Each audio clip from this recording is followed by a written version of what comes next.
Assalamualaikum warahmatullahi wabarakatuh. Perkenalkan, saya Ajeng Aziza Fauzia dengan NIM 86002735. Saya dari UPBJJ UT Bandung. Di sini saya akan menjelaskan mengenai hasil praktikum mengenai ekosistem darat di modul 2 KP1. Sebelumnya di sini yang dimaksud dengan ekosistem yaitu suatu sistem yang terbentuk karena adanya hubungan timbal balik antara makhluk hidup dengan lingkungannya. Dan di antara keduanya itu tidak bisa dipisahkan. Ekosistem itu terdiri atas komponen biotik dan abiotik. Komponen biotik itu terdiri dari produsen, biasanya tumbuhan, dan konsumen, yaitu hewan, serta dekomposer, yaitu pengurai. Nah, sedangkan untuk komponen abiotik itu terdiri atas bahan anorganik, bahan organik, maupun iklim. Nah, selanjutnya di sini dari cara terbentuknya ada dua jenis ekosistem, yaitu ekosistem alami dan buatan. Ekosistem alami itu contohnya biasanya berupa terdapat di hutan, padang rumput, gurun, gunung. Nah, sedangkan untuk contoh ekosistem buatan itu biasanya terdapat di sawah, taman, dan kebun. Nah, untuk lebih lengkapnya kita saksikan video berikut ini. Buatan.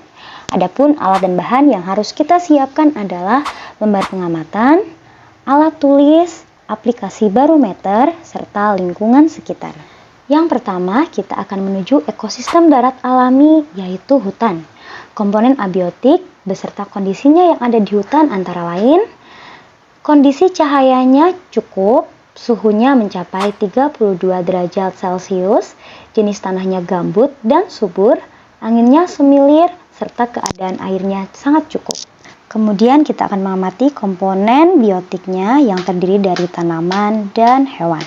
Yang pertama ada pohon waru, yang kedua ada tumbuhan paku-pakuan, yang ketiga ada pohon pepaya, yang keempat ada pohon mengkudu, dan yang kelima ada tanaman binahong.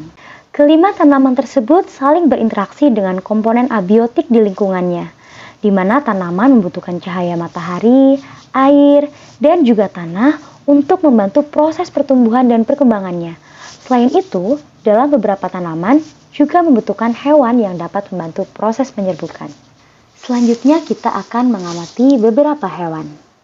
Yang pertama ada lebah, yang kedua ada laba-laba, yang ketiga ada kutu putih, yang keempat ada semut, dan yang terakhir ada kupu-kupu merbabu. Hewan-hewan tersebut juga berinteraksi dengan komponen biotik dan abiotik di lingkungannya. Mereka membutuhkan air, oksigen, dan makanan untuk terus bertahan hidup dan berkembang biak.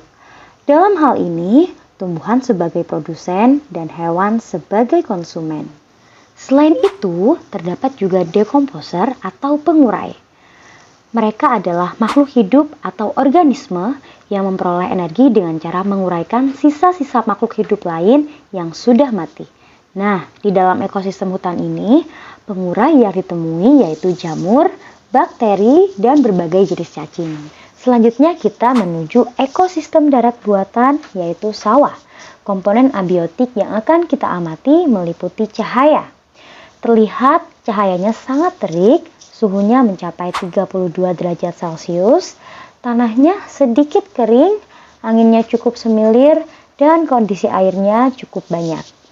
Adapun komponen biotik yang kita temukan pada ekosistem sawah, yang pertama ada padi, yang kedua ada rumput, yang ketiga ada pohon jagung, yang keempat terdapat tumbuhan putri malu, dan yang kelima ada pohon tebu. Semua tanaman tersebut saling berinteraksi dengan komponen abiotik, di mana mereka membutuhkan cahaya matahari, air, dan tanah untuk membantu proses pertumbuhan dan perkembangannya. Selain tumbuhan, komponen biotik lainnya adalah jenis-jenis hewan. Yang pertama ada siput, selanjutnya ada semut, yang ketiga ada kadal, Yang keempat, terdapat belalang. Dan yang kelima, terdapat capung. Hewan-hewan tersebut juga saling berinteraksi dengan komponen biotik dan abiotik lainnya. Mereka membutuhkan air, oksigen, dan makanan untuk terus bertahan hidup. Adapun dekomposer atau pengurai yang ditemukan di ekosistem sawah adalah jamur dan cacing. Berikut adalah tabel hasil pengamatan komponen abiotik dan biotik ekosistem darat alami dan ekosistem darat buatan. Kesimpulan pengamatan hari ini adalah dari hasil pengamatan pada lingkungan sekitar, yaitu hutan dan sawah, menunjukkan bahwa di alam ini terdapat hubungan timbal balik antar unsur atau komponen biotik dan abiotik yang membentuk sistem ekologi atau yang disebut dengan ekosistem. Interaksi tersebut mendukung keseimbangan alam yang menguntungkan bagi makhluk hidup termasuk manusia.